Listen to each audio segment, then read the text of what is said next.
आज का जो ऑफलाइन क्लास हुआ था 10 बजे 11th का क्लास, उसके बाद कुछ बच्चे ठहर गए और कहे सर मुझे एक सवाल में डाउट है। मैंने कहा बताएं, तो वो ये सवाल है। चलिए मैं उस सवाल को मैं आपको बताता हूँ। सवाल क्या कह रहा है, पहले सवाल को समझना है। सवाल कह रहा है क्या कि एक मास है जिसका वजन m है। यहाँ पे एक मास है, एक ऑब्जेक्ट है जिसका मास कितना है, m मास है।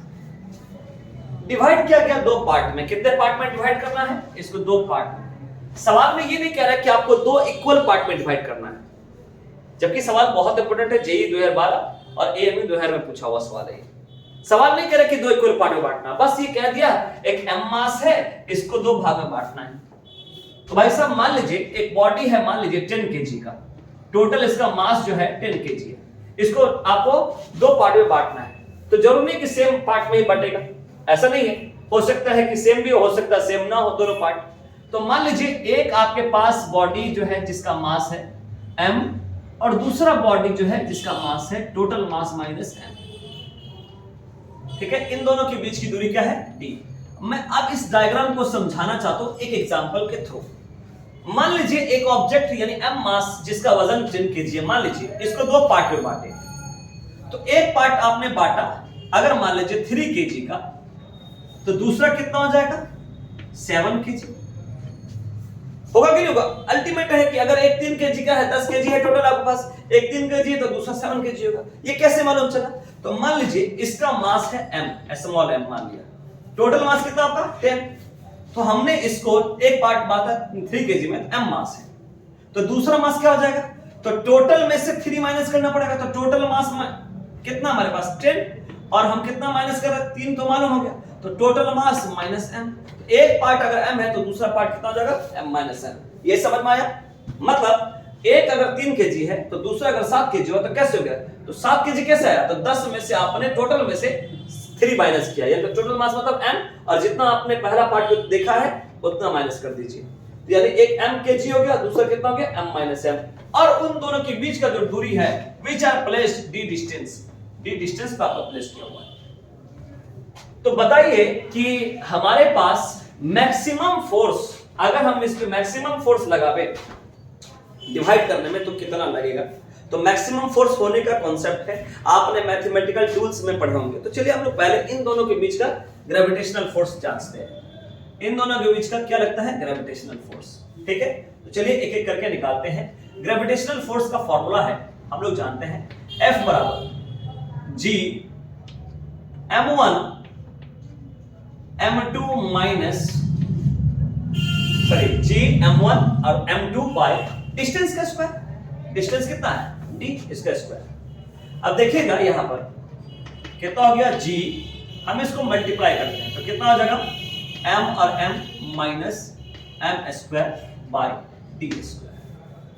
अब सिचुएशन क्या कर रहा है, if the gravitational force of maximum between two parts, यानी इन दोनों के बीच में मैक्सिमम ग्रेविटेशनल फोर्स लगा है।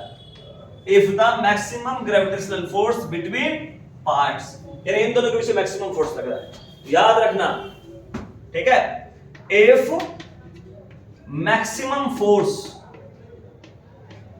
ठीक है, मैक्सिमम फोर्स दोनों पार्ट के बीच में, ठीक है, जी मतलब ग्रेविटेशनल फोर्स। याद रखना जब मैक्सिमम की बात आती है तो ये आपका कॉन्सेप्ट है कि हमारे पास dF by dm equal to क्या हो जाएगा, 0। तो सर ये क्यों लगाया? तो ये इसलिए कॉन्सेप्ट आया, आपने पढ़ा होगा 11th क्लास में मैक्सिमा मिनिमा के हिसाब से। ठीक है, हमने क्या कॉन्सेप्ट लगाया, यूजिंग मैक्सिमा मिनिमा कॉन्सेप्ट। जब आप चैप्टर पढ़ेंगे मैक्सिमा मिनिमा, तो वहां पे कहा जाएगा कि अगर हमारी दो बॉडी के बीच का फोर्स मैक्सिमम हो या दो बॉडी के बीच का कोई भी चीज ऐसा मैक्सिमम हो, तो वहां पे लगने वाला टर्म किसके बराबर हो जाएगा, कांस्टेंट या 0 हो जाएगा। तो जब हमने यूजिंग मैक्सिमम मिनिमा कांसेप्ट लगाया, उस बिहाफ पे कहा गया कि हमारा मैक्सिमम ग्रेविटेशनल फोर्स लग रहा है, तो dF by dm equal to 0। चलिए फोर्स मैक्सिमम है सवाल के हिसाब से तो 0 है, लेकिन m क्यों यहां पे लिखा, r भी तो ले सकते नहीं, क्योंकि सवाल में कह रहा है मैक्सिमम फोर्स बिटवीन पार्ट्स, यानी इन दोनों पार्ट के बीच में। तो हमारा पार्ट की बात कर रहा, मास की बात कर रहा, इसलिए हमने m लिखा। अगर दोनों के डिस्टेंस की बात करता तो हम r लिखते। ठीक है, अब चलिए हम लोग डिफरेंशिएशन निकालते हैं। तो d by dm, और f की जगह पे क्या दिया हुआ है, g ठीक है, mm minus M square by D square. अब ध्यान दीजिएगा, इज इक्वल टू 0। ध्यान क्या देना है कि आपको जो डिफरेंशिएट करना है वो मास के रिस्पेक्ट में करना है। इसका यह मतलब हुआ कि अगर m नाम का जो आदमी होगा, यानी m नाम का जो होगा उसको रहने देंगे, बाकी सब कांस्टेंट हो जाएंगे और कांस्टेंट वैल्यू को टर्म से बाहर निकाल देते हैं। ठीक है, तो ये g बाहर चला जाएगा, क्यों? क्योंकि g तो m नहीं हो सकता है, ग्रेविटेशनल है, तो ये बाहर चला गया g। d स्क्वायर भी बाहर चला जाएगा। ठीक है, अब हमारा क्या बच गया? d by D M. ठीक है, क्या बच गया? mm minus M square is equal to 0। एक और लाइन है, अगर आप इसको हटाना चाहते हैं कांस्टेंट को, तो हटाएंगे तो किधर जाएगा? 0 के पट्टे में, 0 के प्रोपोर्शन में जाएगा। मतलब d by D M mm minus M square बराबर 0 by g by D square. तो ये पूरा टर्म ही 0 हो जाएगा। थोड़ा ध्यान दीजिएगा, क्योंकि अब हम लोग आगे बढ़ने वाले हैं, क्योंकि सवाल बहुत अच्छा है। तो इसका मतलब है कि d बाई डी एम और mm माइनस एम स्क्वायर किसके बराबर हो जाएगा? 0 के। अब देखिए, किसी भी डिजिट को अगर डिवाइड करेंगे, 0 को डिवाइड करेंगे तो 0 ही होगा। तो अब इसको डिफरेंशिएट करते हैं। डिफरेंशिएट करेंगे तो यहां पे m के रेस्पेक्ट में, तो हम इसको पहले क्या करते हैं, हम लोग ब्रैकेट से बाहर निकाल लेते हैं। ठीक है, mm minus M square by D M is equal to 0। अब यहां पे देखिए, m के रेस्पेक्ट में हमें डिफरेंशिएट करना है, तो m नाम का जो होगा s वो रहेगा बाय कांस्टेंट, तो ये बाहर निकल जाएगा। m बाहर निकल गया तो बच गया क्या? dm by dm। और डिफरेंशिएशन का फॉर्मूला होता ही है कि हमारे पास आपने पढ़ा होगा 11th में, ठीक है, nx का पावर n माइनस 1। ये डिफरेंशिएशन का बहुत वीवीआई फॉर्मूला है।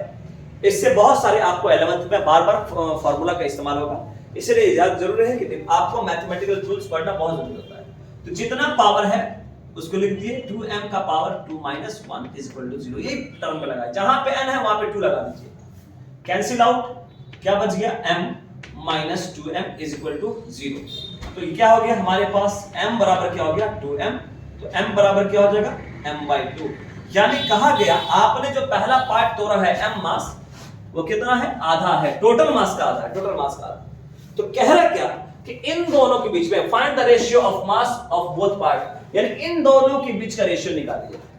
यानी दोनों पार्ट जो निकला है ना, एक m मास का, ठीक है, अब आपको रेशियो देखना है, यानी m पार्ट क्या निकला है, दूसरा कितना निकला है? m minus m। इन दोनों का रेशियो निकालिए, रेशियो। चलिए हम रेशियो निकालते हैं। स्मॉल m की वैल्यू कितना है? m by 2। ठीक है, दूसरी बात, कैपिटल M तो कैपिटल M ही रहेगा, स्मॉल m की वैल्यू क्या है? m by 2। जब देखते हैं,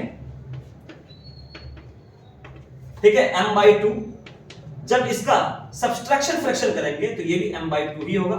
इसका मतलब है कि हमारा ये और ये आपस में कैंसिल होता है और इसका रेशियो क्या निकलता है? 1 निकलता है। यानी जो आपका दो पार्ट है, एक m है और एक m माइनस 1 है, इन दोनों का जो रेशियो निकला वो कितना के निकला? 1 के निकला। तो इसमें ऑप्शन जो है आपका सी जो है बता रहा है कि हमारा ऑप्शन सी सही है।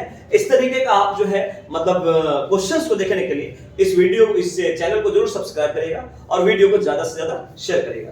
धन्यवाद।